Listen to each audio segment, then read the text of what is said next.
Question number 1 में क्या बोल रहा है, fill in the blanks in the following table given that a is the first term, d is the common difference and a n is the nth term of the AP. ठीक है, मतलब ए आपकी first term, D जो है common difference दिया हुआ, n is the number of terms and a n जो है nth टर्म है। ठीक है, मतलब एन की वैल्यू दी हुई है, जैसे यहाँ पर 8 है तो ए एन मतलब 8th टर्म हो गया। ठीक है, चलो पार्ट 1 करते हैं, एक एक करके आप फाइंड करोगे। पार्ट 1 देखो, यहाँ पर ए आपको दिया हुआ है, A is equal to 7, D equal to 3, common difference भी दी हुई है, और नंबर ऑफ टर्म्स जो है एन की वैल्यू दी हुई है, एन इज इक्वल टू 8। तो ए एन आपका क्या हो जाएगा, ए एन मीन्स ए 8 बोल दें, a 8 will be equal to A plus, ठीक है, एन माइनस 1, सो 8 माइनस 1 करोगे, 8 माइनस 1 टाइम्स डी, और डी हमारी है 3, तो ये आपका हो जाएगा, ए की वैल्यू कितनी है, ए की वैल्यू भी सब्स्टिट्यूट कर दी हो, तो चलो कर देते हैं हम, 7 प्लस 7 टाइम्स 3 तो 21, तो 21 प्लस 7 करोगे 28। ठीक है, तो पार्ट ए में जो है यहाँ पर आप लिखोगे 28, आपका ए एन जो हो जाएगा that will be equal to 28। ठीक है, समझ में आ गया। अब हम लोग पार्ट 2 कर लेते हैं, यहीं पर इरेज करके कर लेते हैं। चलो पार्ट 2 में देखो क्या क्या दिया हुआ है आपको, गिवन है जो ए की वैल्यू दी हुई है आपको, ए इक्वल टू -18 है। उसके बाद देखो कॉमन डिफरेंस नहीं दी हुई है, हमें फाइंड करना है, डी का वैल्यू जो है हमें फाइंड करना है। उसके बाद देखो एन की वैल्यू, नंबर ऑफ टर्म्स जो है एन इक्वल टू 10 है, और nth टर्म ए एन जो है वो दी हुई है 0। ठीक है, तो यहाँ पर ए एन का फॉर्मूला अप्लाई करोगे, A N equal to A plus N minus 1 times D कर लोगे। ठीक है, अब यहाँ देखोगे तो आपका ए एन का वैल्यू 0 है, 0 सब्स्टिट्यूट कर दो, ए की वैल्यू दी हुई है -18 plus N minus 1, number of terms दिया हुआ है 10, तो 10 माइनस 1 9 हो जाएगा टाइम्स डी। अब यहाँ से देखो सॉल्व करने हैं आपको, तो आप क्या करोगे, -9d लिख सकते हैं, -9d ट्रांसपोज कर दिया हमने, इक्वल टू -18। अब दोनों साइड -9 से डिवाइड कर दोगे तो डी की वैल्यू हो जाएगी 2, मतलब कि हमारा आंसर हो जाएगा डी इक्वल टू 2। तो यहाँ पर आप सब्स्टिट्यूट कर दो, ठीक है, फिल कर दो 2 से। ओके, नेक्स्ट हम लोग पार्ट 3 कर लेते हैं। चलो पार्ट 3 में देखो आपको क्या क्या दिया हुआ है, पार्ट 3 ए की वैल्यू फाइंड करनी है आपको, ए की वैल्यू फाइंड करनी, ए दी हुई नहीं है। ठीक है, ए की वैल्यू हमें फाइंड करनी है।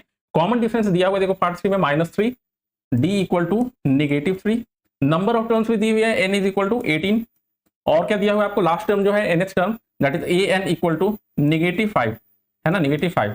तो आप फॉर्मूला अप्लाई करोगे, ए एन बराबर A plus N minus 1 times D, यही आपका फॉर्मूला हो गया।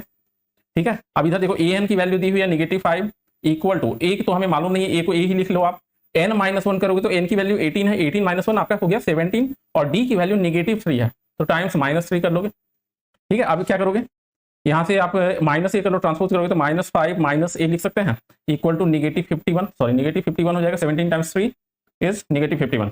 अब इधर से 5 दोनों साइड ऐड कर दो तो -a इक्वल टू -51 प्लस 5 हो जाएगी, -51 प्लस 5 मतलब कि क्या होगी, -a इक्वल टू -46, मतलब कि a की वैल्यू 46 है, फर्स्ट टर्म जो है आपकी 46।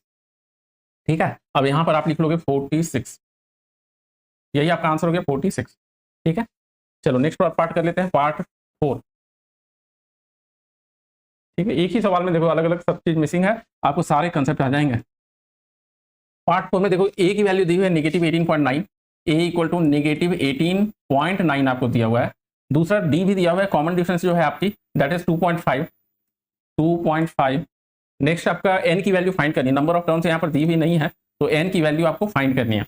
और क्या दिया हुआ है देखो, ए एन nth टर्म दिया हुआ है, nth टर्म का वैल्यू है that is 3.6।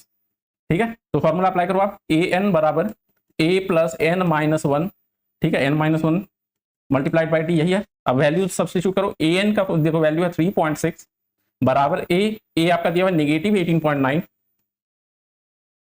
Plus N minus 1, N की वैल्यू तो हमें मालूम नहीं, तो एन को एन ही रहने दो आप, एन माइनस 1, और डी की वैल्यू हो गई 2.5। ठीक है, 2.5। अब क्या करो, इधर -18.5 है तो हम लोग इसे ट्रांसपोज कर लेंगे, लेफ्ट साइड आएगा तो पॉजिटिव हो जाएगा, तो 18.9 प्लस 3.6, 18.9 प्लस 3.6 क्या हो जाएगा यार, 19.5 प्लस 3 22.5, तो ये हो गई 22.5 बराबर n माइनस 1 टाइम्स 2.5। ठीक है, मतलब कि यहाँ से आप 2.5 जब दोनों साइड डिवाइड करोगे तो बेसिकली आप लिख सकते हो कि n माइनस 1 क्या हो जाएगी, 22.5 डिवाइडेड बाई 2.5, मतलब कि 9 हो गई। ठीक है, 2.5 टाइम्स 8 करोगे तो 20 हो गया, प्लस 2.5 तो 22.5। यहाँ से आपको n की वैल्यू मिल जाएगी 10, n इक्वल टू दोनों साइड 1 ऐड कर लोगे तो ये हो गई 10। पार्ट 4 का आंसर देखो, n इक्वल टू 10, यहाँ पर आप 10 लिख दो। ओके, चलो एक और पार्ट है वो भी कर लेते हैं। देखो अगला सवाल में क्या बोल रहा है, पार्ट 5 में क्या क्या दिया हुआ है आपको, ए की वैल्यू दी हुई है, ए इक्वल टू 3.5, डी की वैल्यू भी दी हुई है, डी बराबर 0, डी बराबर 0 मतलब कि चेंज ही नहीं हो रहा है, सारे टर्म्स जो होंगे सेम होंगे, एन की वैल्यू दी हुई है 105 और ए एन तो सेम ही होगा यार, ए के बराबर। चलो हम लोग चेक कर लेते हैं वैसे, ठीक है। तो फॉर्मूला भी अप्लाई करोगे तो A N equal to A plus N minus one times D होगी, ठीक है। अब ए तो आपका दिया हुआ 3.5, बाकी टर्म आपका देखो 105 माइनस वन करोगे तो 104 हो जाएगी, बट उसे मल्टीप्लाई किसके साथ करोगे, जीरो के साथ। अब ये टर्म जीरो हो गया, मतलब क्या हो गया 3.5, ठीक है। तो ये आपका हो जाएगा इधर 3.5, 3.5, 3.5, ठीक है, समझ में आ गया।